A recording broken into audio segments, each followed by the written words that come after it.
In this episode of Killing the Game, I interview real estate and business litigation attorney Jordan Wagner, the founder of Jordan Wagner and Associates. Super excited about this interview. He talks about how he faced tragedy twice, not once, but twice in his life, and overcame the tragedy, overcame fear to become a super successful attorney. Watch this one all the way to the end.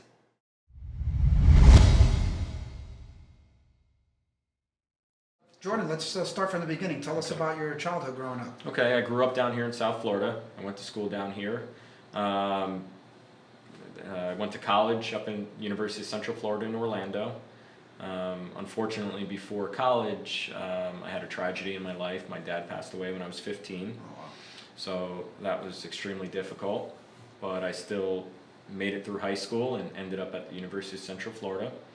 The 4 years flew by up there, although I was struck with some tragedy again with my mom passing when I was 20. Wow. So I had some hard times going through high school and college, but I made it through. And ultimately I graduated college and ended up at Nova Southeastern University for law school, but not before a pit stop in Atlanta trying to pursue a dream of becoming a sports agent. That wasn't all it was cracked up to be, working at a sports agency firm, and so I ended up coming back down here and going to law school. The 3 years flew by. How do you feel about how were you able to go through college with your father passing when you're 15? Sure. And your mother at 20? You were in college when you lost both your parents. Were you actually in the studies in college at the time when your mom passed as well? Yes, I was a junior. It was the first week of college my junior year when it happened. Oh, wow. So I had already started school. I was living in a college apartment. I had a good support system around me. I had some family that helped me get through those difficult times. Same thing with high school. I played sports, so luckily my teammates and my family were able to help me get through those difficult times, and it certainly pushed me and motivated me to thrive and work hard in school. And how was it going through college? How were you able to fund all of those years going through the college system? Yeah, student loans. It was student loans. I worked some fun jobs in college. I worked at Dunkin' Donuts. Okay. I worked at GNC, and I grinded away to get through. And how many years of college total? Yeah, it was 4 years. So you went through 4 years. It was a very quick 4 years, a lot of fun, and wasn't quite sold on becoming a lawyer, although everybody in my legal studies major were. I followed suit and I took the LSAT. Still wasn't convinced I wanted to be a lawyer, so that's how I ended up in Atlanta, pursuing my boyhood dream of working at a sports agency. Oh, you really wanted to be a sports agent, huh? I did, and then the curtain got pulled back, and it wasn't all it was cracked up to be. And what happened? I was passing out goodie bags outside of stadiums for sponsors of the Atlanta Braves from 7 a.m. to 7 p.m. Oh, wow. And I wasn't quite playing catch and hanging out in the locker rooms. Was that the initiation to get started? I suppose so. Let's just say I didn't last long enough for the initiation to even start. Gotcha. So I was sleeping on a floor of a fellow intern, and I realized this was not in my future, and my fallback was law school. And then I was in law school. I was an okay student. No lawyers in my family. Never even met a lawyer. Really? Up until law school. And why law, out of curiosity? What made you want to get into law school? Yeah, I think it was, well, besides my friends all going, yeah. I think it was, in my mind, a mechanism to get me into sports. It was also another 3 years of buying time to figure out what I wanted to do when I grew up. So I went, and 3 years went by very quick, and I still wasn't sold on the idea of becoming a lawyer. So I said, let's try sports again. But this time it was in sports business management. Okay. At FAU. I lasted one semester, And I realized again that I pulled the curtain back as to what it was, and wasn't quite for me. Nobody cared that I was a lawyer. The 18 and 19-year-olds I was taking classes with didn't care that I was a lawyer, and certainly the legal or the fields and professions hiring sports business management students didn't care. Why wouldn't you just get right into work at that point? Yeah, I perhaps I was trying to figure out what I wanted to do. You weren't sure, huh? I wasn't sure. So, but I knew I had to figure it out. As I was 25 with a lot of debt, law school's not How much cheap. debt did you have in student loans? It's probably about $200,000 in student loans when I graduated law Okay. school. Wow. How does that feel when you have that kind of debt load that you know eventually you have to pay? What's going on through your head at that point? I don't think the reality sets in. What a big number that really is. I think when you're a student and you're only receiving the money and not paying any of it back, it doesn't feel real. It's an imaginary number at that point. It becomes very real once those bills start coming in shortly after you graduate and are no longer in school. So now you're going through the motions here, you're realizing maybe I need to start working in law. How did you get into real estate, business litigation? How did that happen? Sure, and like I ended up in law school, I sort of fell into it. I realized it was I had worked for a real estate attorney in law school, who's a mentor to me, and I got some experience. And at that point, after I graduated or finished FAU and graduated law school, I dropped out of FAU, sports business management, realized it was time to work. And now the hustle. I had loans to pay. I had overhead. I had rent to pay. I had my rent, my food bills. So it was time. It was time to get to it. I was 25, tried the sports fantasy. You and the realized dream. that wasn't going to work, you wanted to get into that, and that didn't pan out for you. Correct. So I took a job as a law clerk, even though I'd already passed the bar. I was 25, probably making less money than I had made working at Dunkin' Donuts with tips. As a lawyer. As a lawyer, it was my foot in the door because again, I did not have family. I never met a lawyer before until law school. Did not have any doors swinging open for me. So I took a law clerk job at a good-sized law firm, and sure enough, that led to my first job. Not the job I dreamt of. Then it was on to the next one. That one lasted even shorter than the 3-month job. That one lasted less than 3 weeks. That one, then it was on to the next one. Wow, you just was turning jobs left and right. You realize that what you imagined and dreamt of your legal job when you're in law school or shortly thereafter is not the fantasy that you dreamt of or what you see on TV.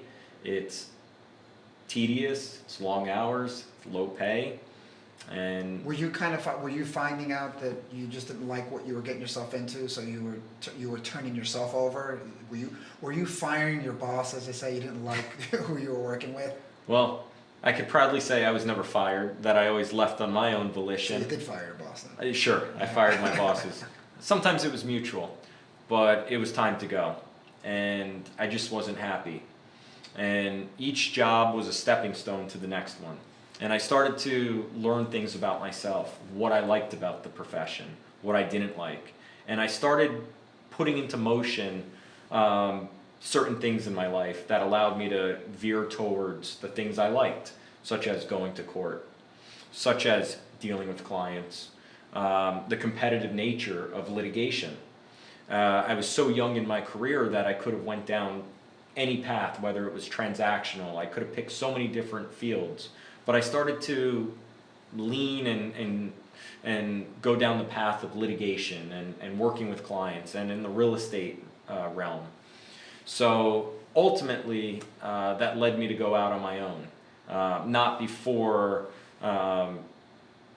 trying to bring in business and make a name for myself at my previous law firm, which never happened. So Do you feel that you could do better by going on your own versus working with a company? Because I notice, especially in the real estate world, a lot of people, they have a lot of experience, but they don't have a lot of experience. And I notice, especially in the real estate world, a lot of people, they have a lot of experience, but they don't have a lot of experience. Do you feel that you could do better by going on your own versus working with a company? Because I notice, especially in the real estate world, a lot of people, they have a lot of experience, but they don't have a lot of experience. a lot of associates in different fields, they work for a company because they feel that security, and they also feel they can do well because they have all the resources of a big Sure. company.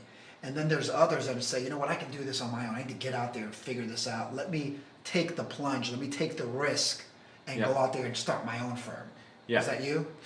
I think it was more, I just wanted to work for myself. I just wanted to be my own boss. I just wanted to get home at 5:30, 6 o'clock.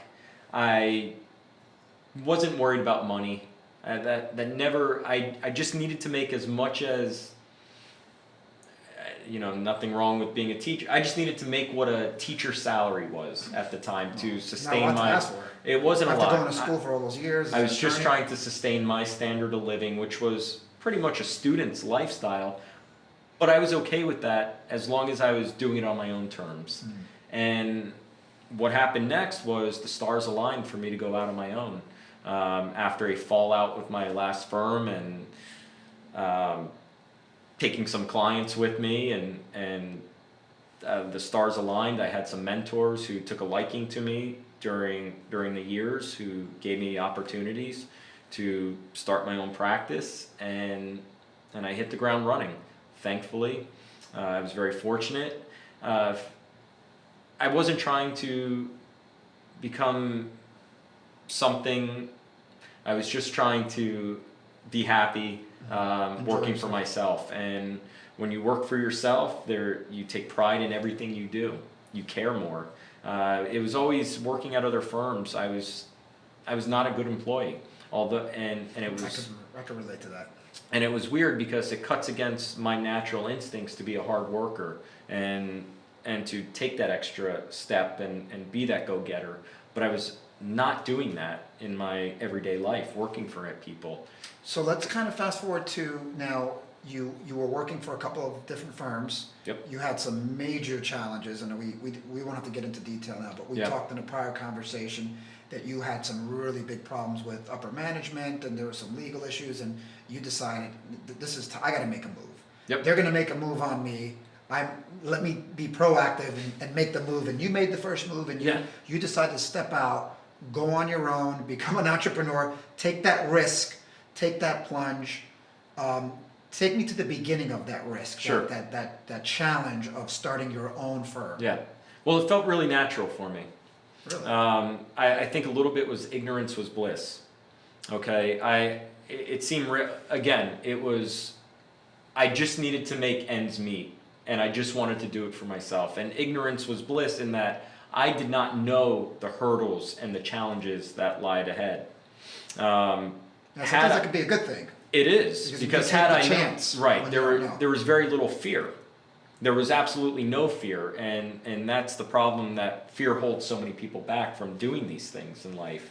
Whereas I like to use fear as a motivator, and it pushes me through a lot of situations and survival mode because of what I've been through.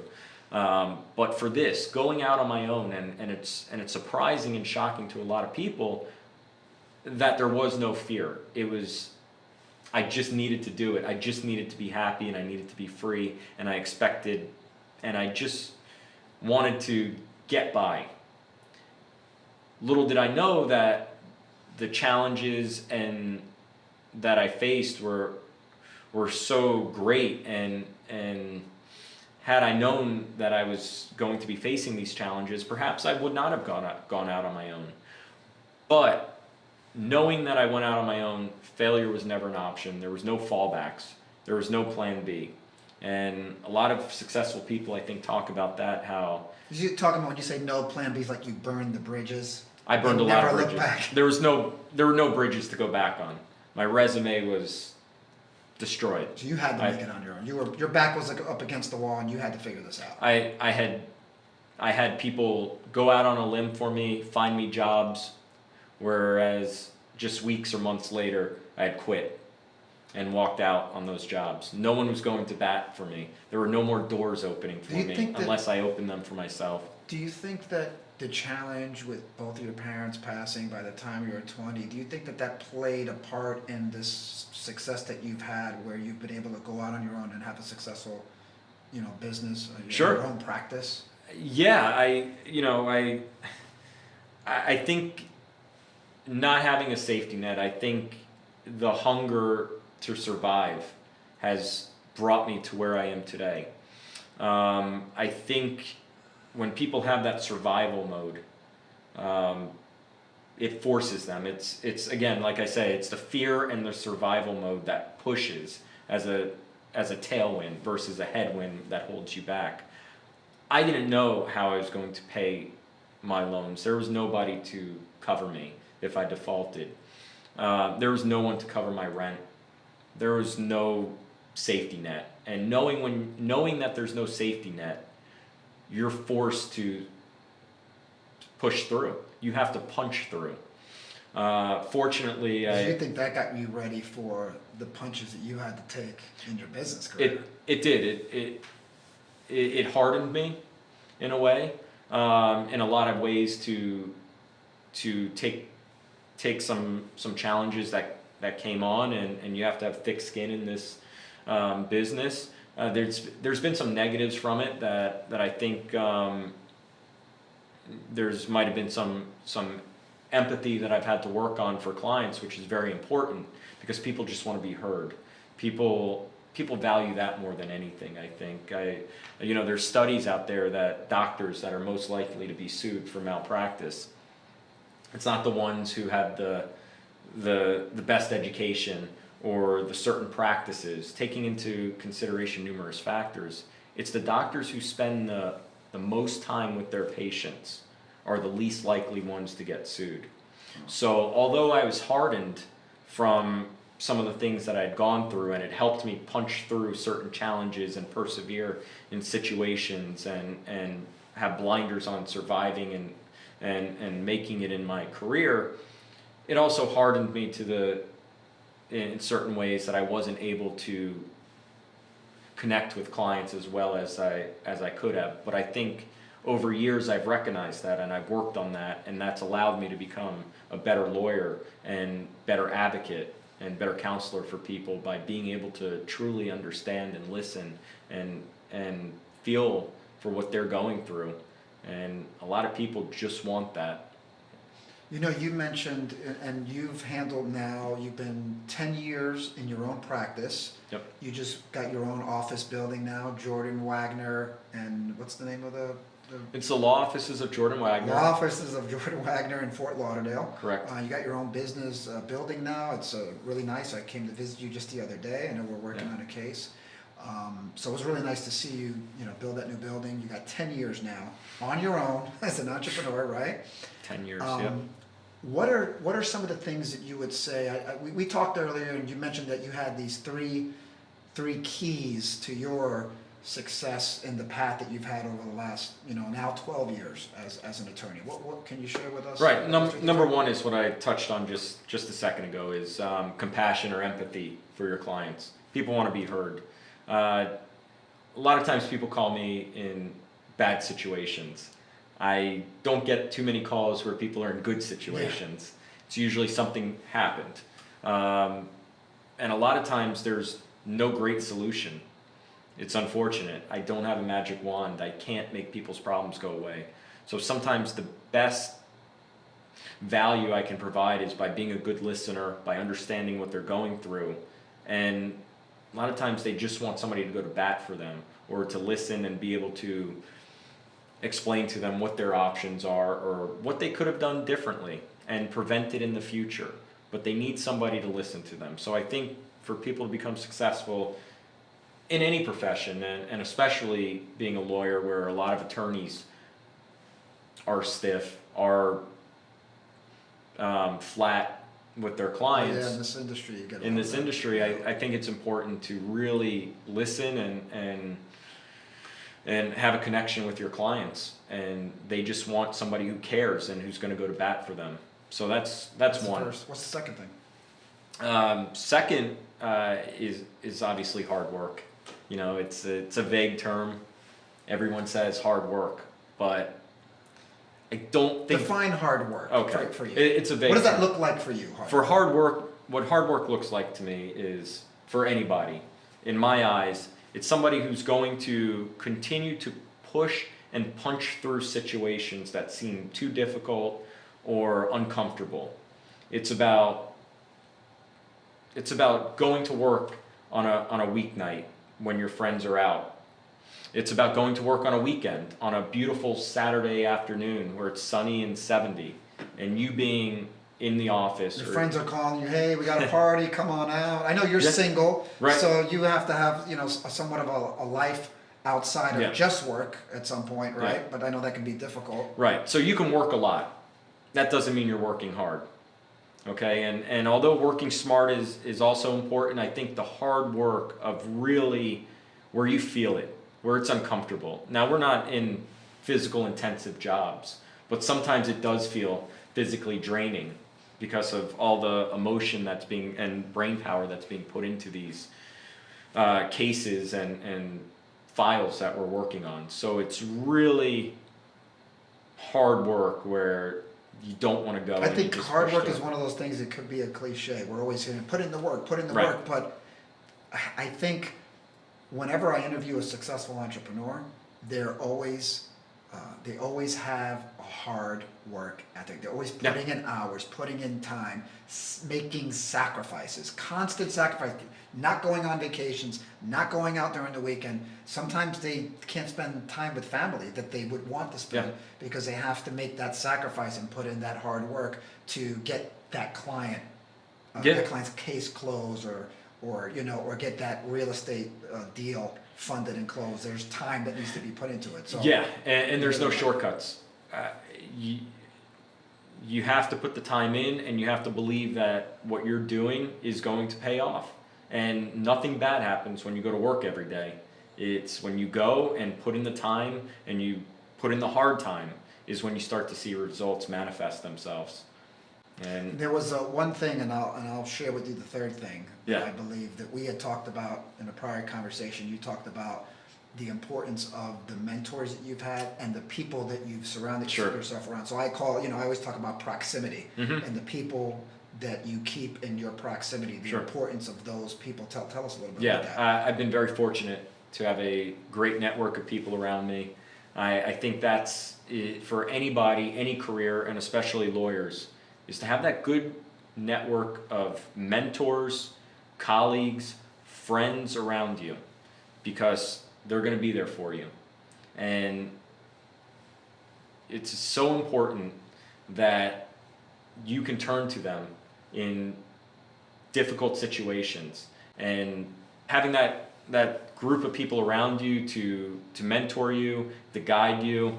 And you know what? I judge my successes in my career based upon the people that I work with, So you that are around me. judge your own success based on the people you spend That's time right. with. I don't know that I've even heard that before. I know Yeah. I always hear from personal development gurus. They're always talking about the 5 people that you spend the most time with. You're going to be an average of the sum total of their net worth, of their Yeah. success.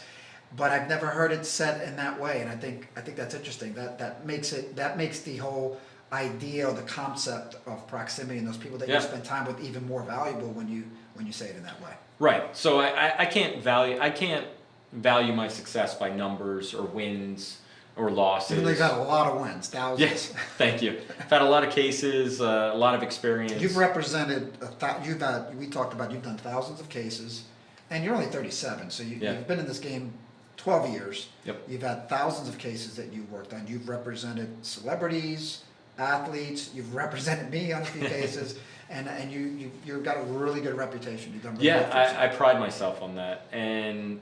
But the number one thing, how I judge my relative success, as I said when we were talking earlier, success is subjective. That sounds like what something an attorney would say. Not too many. No? A lot of them would say they're successful Okay. and hold themselves out as successful. Look, I think it's subjective. I don't ever, it's hard to quantify success to me. I can look at numbers on a spreadsheet of what somebody has, or I can look at wins and losses, and that's success to some people. For me, it's the people I associate with. I have friends, colleagues, and mentors who are very successful, what I deem successful in the business. They have great reputations. They're well known. They're excellent lawyers, and they're excellent people too. They're not just good lawyers, but they're good people, and that's very important. So I've been fortunate enough to have those people within my inner circle. So that makes me look back with perspective and say, I must have been doing something right along the That's way. right. Well, you made an effort to surround yourself around those people. So that takes energy and effort to put yourself in a position to be around those people of success in your field. Yeah, it hasn't been that much of an effort, to be honest. It's happened organically. Oh, great. The people within my network I've met in any time, any situation, I've met them, and there's been a good connection, and I end up building strong relationships with them for years, and now 10, 11 years of these relationships with people who are my referral sources too. So I really value these people and use it as a measuring stick of what can be said to me as my success is I must be doing something right if all these people deem me as a friend or a colleague and continually associate with me. Jordan, thank you so much. All right. Thank you so much for coming. That was fun. I really appreciate it. That was great. Yeah, that flew by. Thank you for watching this episode of Killing the Game. Hope you enjoyed it. Stay tuned for my next episode coming up in about a week. And remember, whatever your game is, kill it.